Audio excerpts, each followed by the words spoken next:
اس پارے میں 6 صورتیں ہیں جن میں ایمان، اخلاق اور آخرت کے بارے میں بیان ہوا ہے۔ سورہ الاحقاف، سورہ محمد، سورۃ الفتح، سورۃ الحجرات، سورہ قاف، سورۃ الزاریات۔ سورہ الاحقاف، اس صورت میں 3 باتیں بیان ہوئی ہیں۔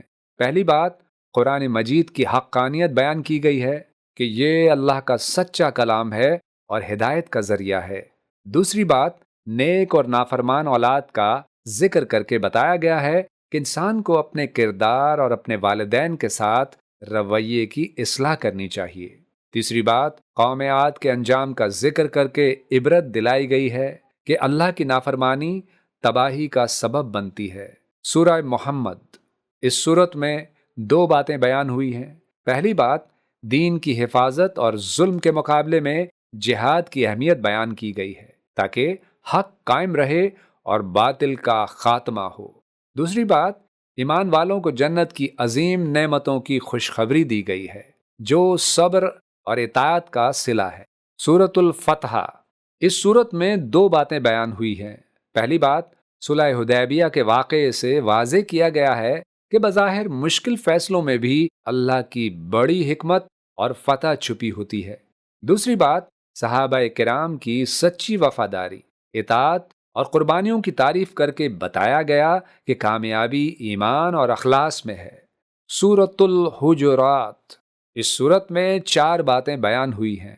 پہلی بات، نبی کریم صلی اللہ علیہ وسلم سے ادب اور احترام کے ساتھ بات کرنے کے آداب سکھائے گئے ہیں۔ دوسری بات، افواہوں پر فوراً یقین نہ کرنے بلکہ تحقیق کرنے کی ہدایت دی گئی ہے تاکہ معاشرے میں فساد نہ پھیلے۔ تیسری بات، بتایا گیا کہ اصل فضیلت قوم نسل یا مال میں نہیں بلکہ تقوی اور اللہ کے خوف میں ہے۔ چوتھی بات، معاشرتی برائیوں سے بچنے کی نصیحت کی گئی ہے جیسے مذاق اڑانا، عیب لگانا، برے نام دینا، بدگمانی کرنا، عیب تلاش کرنا اور غیبت کرنا۔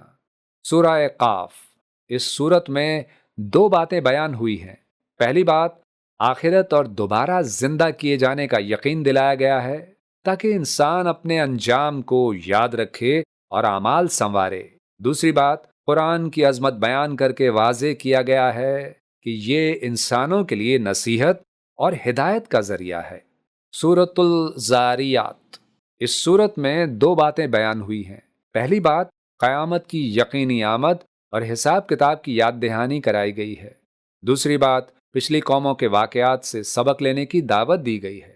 یہ پارہ ہمیں یاد دلاتا ہے کہ قرآن ہدایت کا سچا راستہ ہے، کامیابی تقوی اور اطاعت میں ہے، اور ہر انسان کو اپنے اعمال کا حساب دینا ہے۔ جو اللہ کی بات مانتے ہیں ان کے لیے کامیابی ہے اور نافرمانی تباہی کا سبب بنتی ہے۔ یا اللہ، ہمیں قرآن پڑھنے، سمجھنے، اس پر عمل کرنے اور قیامت کے دن کامیاب ہونے والوں میں شامل فرما۔ آمین یا رب العالمین۔ نہ صرف کیجئے تلاوت دن و رات، پڑھنا ہے اب ترجمہ بھی ساتھ ساتھ۔